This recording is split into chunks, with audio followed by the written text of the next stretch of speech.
Lucy is the Executive Director of the Reporters Committee for Freedom of the Press, a voluntary association of reporters and editors dedicated to protecting the First Amendment interests of the news media.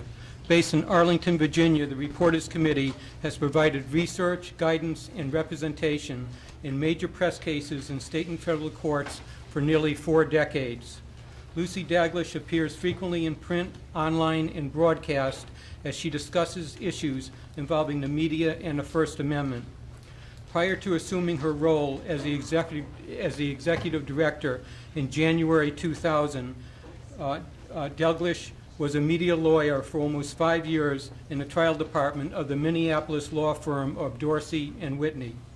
Before that, she was a reporter and editor at the St. Paul Pioneer Press.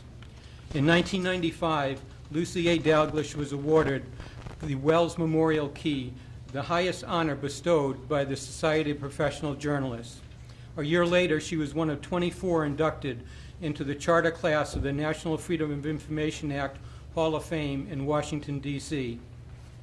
Dalglish came to Washington in 2000, just before President George W. Bush took office. During the Bush years, she watched the attitude toward open government sour. When President Obama came into office, her hopes were high that the public would have an easier time accessing government information, and she says she remains optimistic. But as Bush left office, a new threat intensified: the financial collapse of the newspaper business as we know it. The journalism we are here today to celebrate has certainly been affected. And as revenues decline and journalists are laid off, there is another line item in newsroom budgets that has been X'd out: the money to pay for the legal fights that are necessary to keep meetings and records open to the public. Dalglish reports that the Reporters Committee has never been busier as it tries to make up for those declining newsroom expenditures. But since the committee gets its money from the media too, it's also cutting its budget and freezing positions. Today, Dalglish wants to discuss these recent trends and her fear that it is the public in our democracy that will ultimately suffer greatly. Please welcome Lucy Dalglish.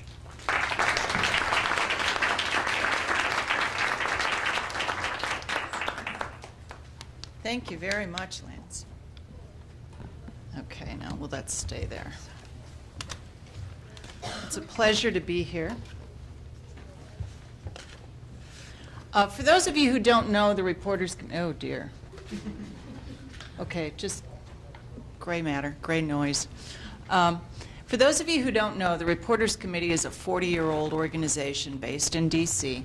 that helps journalists like yourselves navigate all sorts of First Amendment and access issues. We never charge a nickel for anything we do. We have online access guides. We have a 24-hour hotline. If you're looking for a quote on what an open government issue might affect your readers, you can call us. We will explain it to you. We do amicus briefs in court cases all over the place. We have a Freedom of Information hotline and service center, so if you have a question about a state or federal Freedom of Information records law or an open meetings law, you can call us and we will do whatever we can to help you out. So I hope you have our hotline number, 800-336-4243, in your BlackBerry Rolodex, and I hope you use it often. But today, mostly what I'd like to talk about is news gathering, democracy, politics, and money. You know, our founders were children of the Enlightenment. This country, the folks who founded it, believed that we had a fundamental human right to speak our minds. In the First Amendment to the Constitution, they wrote that Congress shall make no law abridging freedom of speech. And then they added another clause, end of the press. Yes, they also thought we had a right to freedom of the press. In their time, that meant people who had access to a printing press and a method of distribution of paper. So why is the press clause there? Well, it's certainly not because our founders thought that the people who published that news and their own opinions were special people. They were not. No, I would suggest it's because in this country, self-determination is a fundamental human right. And how do we govern ourselves? We vote. Our system of democracy really operates on information and faith. Not the religious kind of faith. Rather, it's faith and confidence in our system of government. Faith that voters will seek out truthful information about the issues of the day, and faith that they will use it to make informed decisions at the ballot box. But they cannot do that in a vacuum. Voters don't have the time or the resources to gather all of that truthful, independently collected information on their own. Rather, we count on the independent, non-government sponsored press to do it for us. Now that system of a watchdog press, and by press I mean all forms of media, that system has served us well for more than 200 years. These days, more and more people are able to serve that press function than ever before because of the internet. You don't need a printing press or a broadcast license. And in many respects, this internet-based journalism will serve us very well as a nation. But I'd like to share with you some other observations that have kept me up at night lately. You know, it's very popular these days to bash the mainstream media. It happens every time I go to a college journalism school.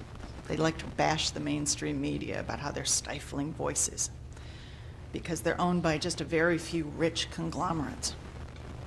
But from where I sit, here is what the mainstream media has done in the last 45 years on behalf of the public.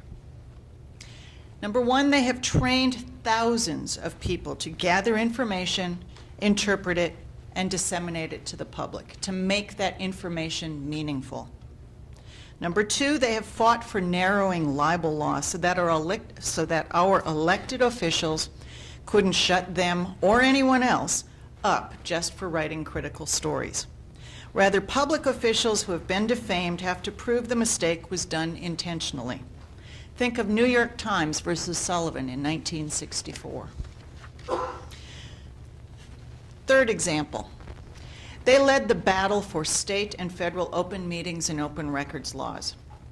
The Federal Freedom of Information Act was first introduced by a progressive California congressman named John Moss, and it was pushed heavily by the American Association of Newspaper Editors back in the 1950s.